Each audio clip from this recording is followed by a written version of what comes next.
प्रयागराज प्रयाग में आप सभी दर्शकों का बहुत स्वागत करता हूं। मैं राहुल सौमित्र। जैसा कि आप जानते हैं, आपसे ठीक 23 दिन बाद प्रयागराज की इस धरती पर महाकुंभ का भव्य, दिव्य और डिजिटल आयोजन होने जा रहा है और इसके साक्षी आप भी बनिए, क्योंकि IBC24 लगातार 75 दिन हर अपडेट कुंभ से जुड़ी आपको बताएगा। और आपको बता दें कि हमारी पहली आज की जो स्टोरी है वो बड़ी दिलचस्प है।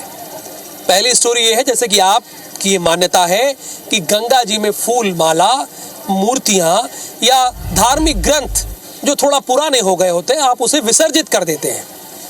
लेकिन इसे भी अब इस बार वाटर ट्रैक्टर के जरिए साफ किया जा रहा है, क्लीन किया जा रहा है। और ये प्रयागराज नगर निगम की मुहिम है।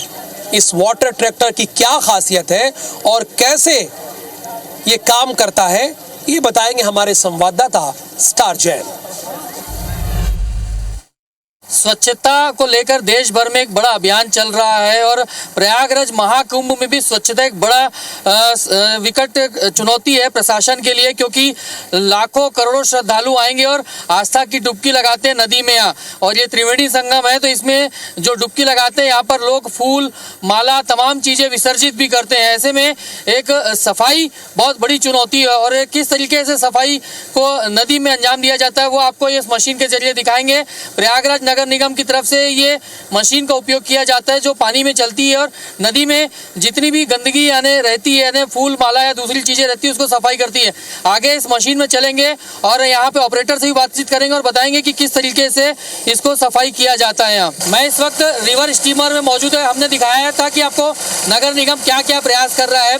तो ये देखिए, ये नदी में ऐसे माला फेंका जाता है और उसको फिर ये मशीन के जरिए नदी से एक रोलर बेल्ट है, बेल्ट के जरिए ही सीधा उठा लिया जाता है और ये ऐसे रोल करते हुए आके ये नीचे गिर जाता है। और इसका अगला स्टेप देखेंगे तो ये नीचे अलग दूसरा बेल्ट है, उससे ये कचरा पूरा जाता है।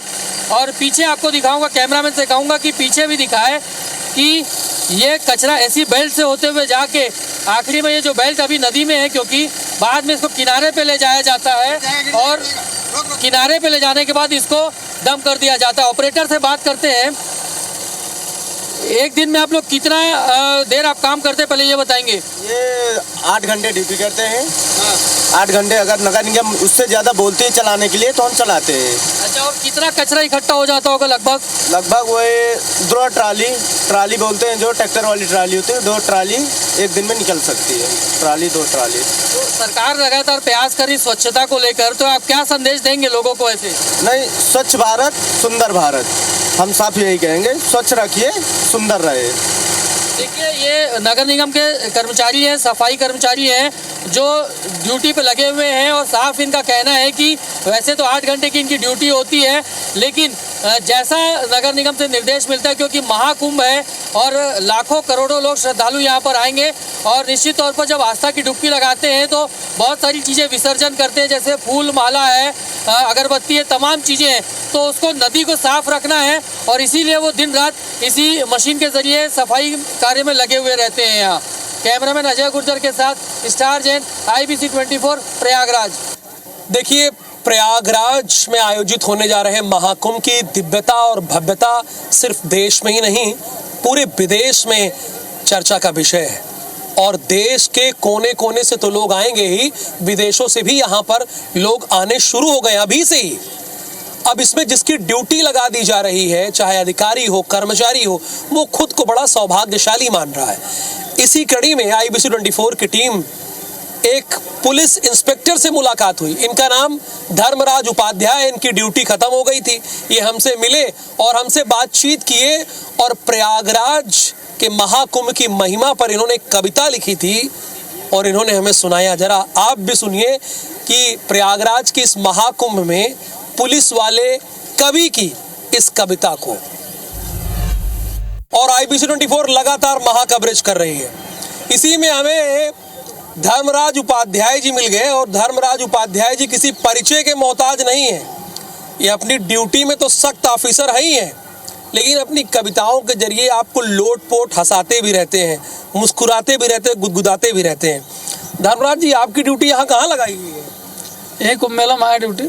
ठास के पिस्टल से अब कुंभ में आ गए, कुछ लिखे कि नहीं नया लिखे? नहीं लिखे। तो जरा उसको सुनाइए भी हमारे। मैंने कहा 12 बरस में आता फिर से कुंभ दोबारा, हाँ? 12 बरस में आता फिर से कुंभ दोबारा, गंगा की यहाँ और देखो जमुना की धारा, उत्तर प्रदेश पुलिस यहाँ ड्यूटी में आई, आपकी सुरक्षा संकल्प हमारा। क्या बात है, ये तो बढ़िया सुना दिया आपने। एक और सुन लो फिर। हाँ, एक और सुनाइए आप। कि जो है कि झालर लाइट दीप सजे, क्या खूब रचाई है संगम नगरी। वाह वाह, बहुत सही। झालर लाइट दीप सजे, क्या खूब रचाई है संगम नगरी। रिद्धि और सिद्धि रही मुस्काए, इन्हें भी ले आई है संगम नगरी। बहुत बढ़िया। स्वर्ग सा वैभव आज यहाँ, क्या खूब रचाई है संगम नगरी। और धर्म सनातन की जय हो, दुल्हन सी सजाई है संगम नगरी। बहुत बढ़िया धर्मराज जी, बहुत बढ़िया आपने इसको प्रयागराज की महिमा के बारे में बताया। युवाओं से अपील है, नशा से, हिंसा से, अपराध से दूर रहे, हाँ। प्रेम पूर्वक रहे, अपने लक्ष्य पर ध्यान दे, तभी कल्याण है। तनी हमारे मध्य प्रदेश छत्तीसगढ़ वाले के लिए तनी सुनाई दे अपन। आज के मौका जो है कुंभ का है, हाँ। कि दूर दूर से हम आए हैं, हाँ। मैया तुम्हारे द्वार, हमारी सेवा करो स्वीकार, हमारी सेवा करो स्वीकार। सेवा मतलब सुरक्षा, ठीक है। बहुत बढ़िया धर्मराज जी, हमसे बातचीत करने के लिए आप अच्छे से ड्यूटी कीजिए और ऐसे ही आगे बढ़ते रहिए। देखा आपने पुलिस वाले कवि और इनकी कविता को भी आपने सुना। ड्यूटी खत्म हो गई लेकिन जोश इनमें बरकरार है। ये महाकुंभ की धरती की महिमा है भाई। और अब जैसे आप जानते हैं कि तकरीबन 45 करोड़ लोग यहाँ पर आएंगे। बहुत सारे ऐसे देश हैं जितनी जनसंख्या ही नहीं है 45 करोड़। जाहिर सी बात है, मान लीजिए किसी की तबीयत खराब हो गई, किसी के हादसे में चोट लग गई, तो उसके लिए क्या इंतजाम है? बाकायदा यहाँ पर केंद्रीय चिकित्सालय का निर्माण किया गया है और यहाँ पर जाइए, दवा लीजिए, फ्री में इलाज कराइए, इसकी भी व्यवस्था की गई है। हमारे संवाददाता प्रयागराज के संदीप कुमार तिवारी ने इस पर आधारित एक रिपोर्ट तैयार की है। इस रिपोर्ट को आप जरूर देखिए।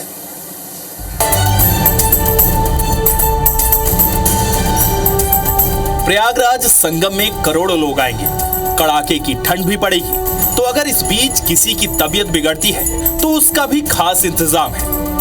कुंभ के दौरान अगर आपको किसी तरह की स्वास्थ्य समस्या होती है तो कुंभ नगरी उसके लिए पूरी तरह से तैयार है। संगम नगरी प्रयागराज में लगने वाले महाकुंभ में श्रद्धालुओं को अब इलाज की पूरी सुविधा मिलेगी। मरीजों के लिए 100 बेड का केंद्रीय अस्पताल बनाया गया है। इस अस्पताल में वो सब है जो एक बड़े अस्पताल में इलाज की सुविधाएं मरीजों को मिलती है, वो भी बिल्कुल मुफ्त। 100 बेड का सेंट्रल हॉस्पिटल बनाया गया है, जहां तमाम सुविधाएं होंगी वो सब मुफ्त होंगी।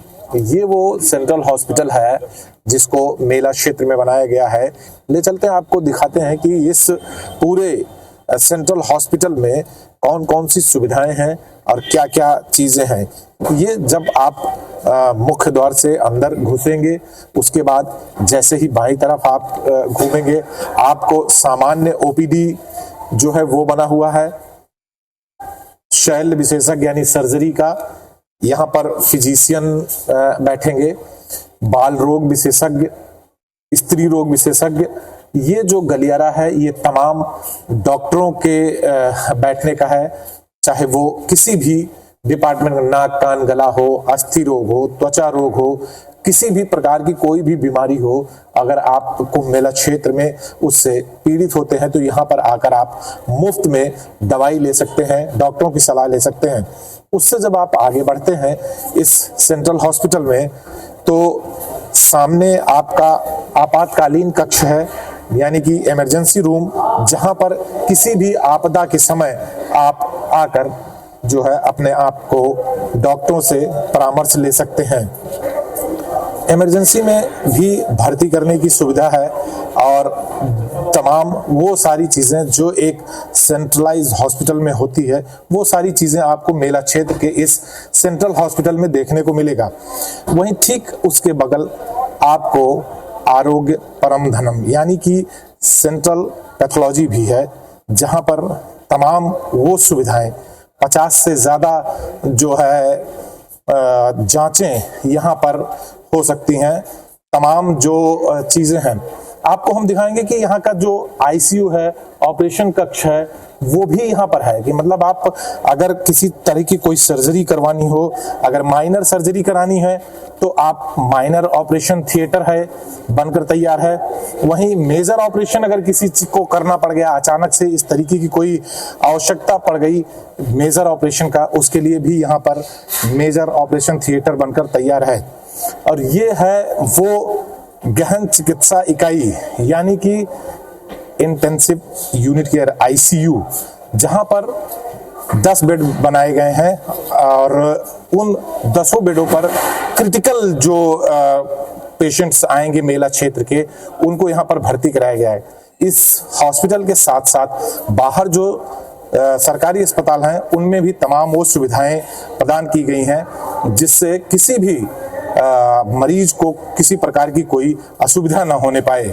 इस केंद्रीय हॉस्पिटल की खास बात यह है कि यहाँ 10 बेड का अलग से आईसीयू वार्ड बनाया गया है। यहाँ 40 बेड का वार्ड महिलाओं के लिए है, 45 बेड का वार्ड पुरुषों के लिए और 5 बेड का वार्ड बच्चों के लिए उपलब्ध है। एक जो सबसे खास बात है कि इस कुंभ में कोई भी मरीज देश विदेश से इस हॉस्पिटल में भर्ती होता है तो उसकी भाषा समझने के लिए वॉइस चेंजर लगा होगा, जो उनकी भाषा को बदलकर हिंदी और अंग्रेजी में ट्रांसलेट करेगा, जिससे डॉक्टर को समझने में आसानी होगी। ये हम लोग का 100 बेड का हॉस्पिटल बना हुआ है, जिसमें कि सबसे पहले हमारे ओपीडी की सुविधाएं हैं, जिसमें 6 तरह के स्पेशलिस्ट हैं, उनकी तैनाती कर दी गई है। ओटी बनी हुई है जिसमें लगभग सभी तरह के ऑपरेशन की सुविधा की गई है। इस हॉस्पिटल में सारी सुविधाएं मुफ्त है। 50 तरह की जांच भी, इसमें जो हमारी लैब है 50 तरह की जांचें वो भी मुफ्त में की जाएगी। सारी सुविधाएं मुफ्त में है। इस हॉस्पिटल में छोटे बड़े ऑपरेशन भी किए जा सकते हैं। हर गंभीर बीमारियों के इलाज के लिए विशेषज्ञ डॉक्टर भी बैठेंगे, चाहे वो हड्डी के डॉक्टर हो या दांत के, चाहे मेजर ऑपरेशन हो या बड़ा ऑपरेशन।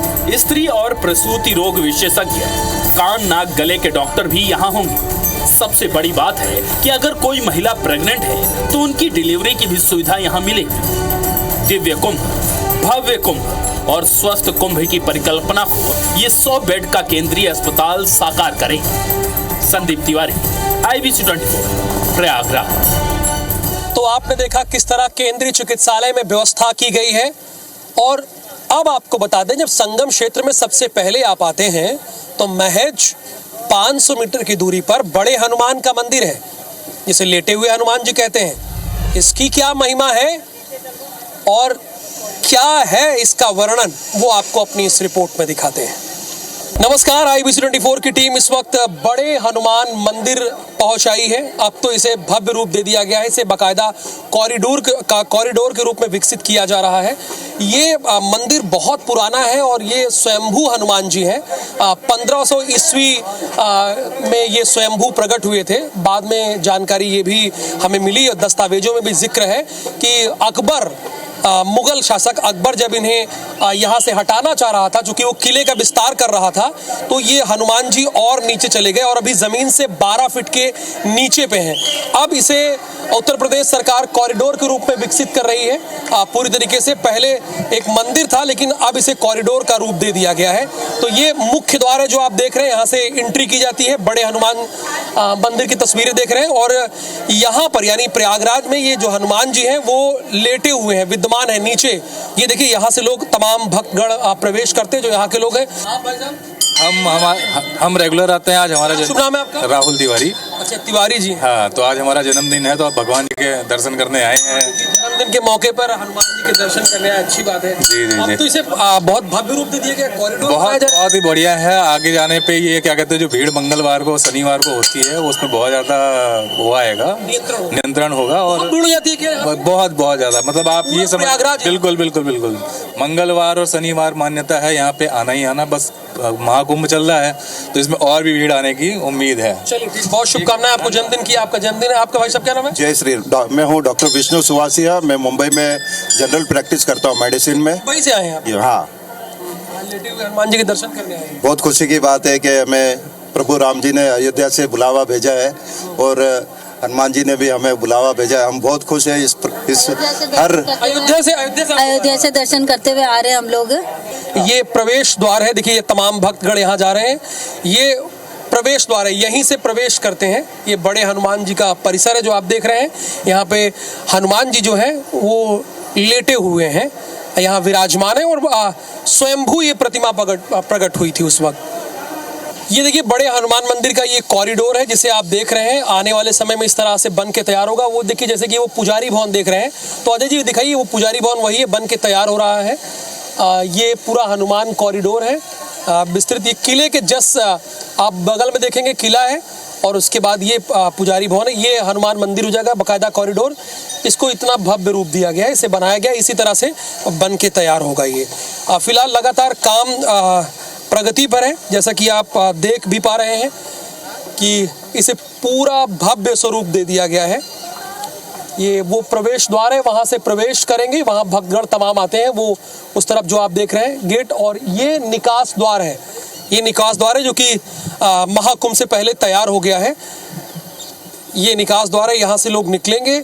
और ये जैसा कि मैंने आपको बताया था कि ये पुजारी घर है, तो बड़ी महिमा है बड़े हनुमान जी की। और प्रयागराज ही नहीं, देश विदेश के कोने कोने से लोग यहाँ पर आते हैं। लेटे हुए हनुमान मंदिर यानी बड़े हनुमान मंदिर के पूरे परिसर में आप देखिए राम राम चारों तरफ विद्यमान है। और अब इसे भव्य स्वरूप दे दिया गया, जैसे कि महाकुंभ को इस बार भव्य स्वरूप दिया गया है और 45 करोड़ लोग आएंगे। अब वैसे ही लेटे हुए हनुमान मंदिर, बड़े हनुमान मंदिर को अब कॉरिडोर का रूप दे दिया गया है। तो ऐसी ही महाकुंभ से जुड़ी दिलचस्प कहानियों को जानने के लिए IBC 24 के साथ जुड़े रहिए, बने रहिए। कैमरामैन अजय गुर्जर के साथ राहुल सौमित्र, महाकुंभ नगर परिक्षेत्र।